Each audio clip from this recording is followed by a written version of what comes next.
नरेंद्र मोदी साहेबांच्या नेतृत्वाखाली हे महायुती तिथं एनडीएचं सरकार काम करत आहे। इथं आम्ही सगळेजण देवेंद्र फडणवीस, एकनाथराव शिंदे, मी आणि आम्ही आमचे पक्ष महायुतीचं सरकार काम करत आहे। कधी कधी कुठं काही चुकल्यानंतर पेपरमध्ये टीव्हीमध्ये तुम्ही बघता कोण काय करतंय, चुकीचं समर्थन मी करतच नाही। माझ्याही कोणी चूक केली तर त्याबद्दल मी कारवाई करणारा कार्यकर्ता आहे। मी एकदा तुम्हाला समजून सांगेन, दोनदा समजून सांगेन, तीनदा समजून सांगेन, पण इजा बिजा तिजा झाल्यानंतर चौथ्यांदा मी काही समजून सांगत नाही। हा माझा स्वभाव नाही आणि त्यामुळं जर झोपेचं सोंग घेतलेला असेल तर त्याला आपण जागाच करू शकत नाही।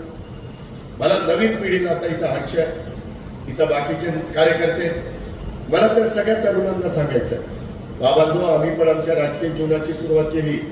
मला नशिबाने माझ्या बारामतीकरांनी साथ दिली। मी वयाच्या 30व्या वर्षी आमदार खासदार झालो, पहिला खासदार झालो, सुधाकर नायकांच्या मंत्रिमंडळात राज्यमंत्री झालो आणि त्याच्यानंतर मग वेगवेगळी पदं मला मिळत गेली।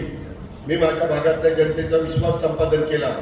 त्यावेळेस 8व्या वेळेला मी तिथं आमदार झालो, 8व्या वेळेला।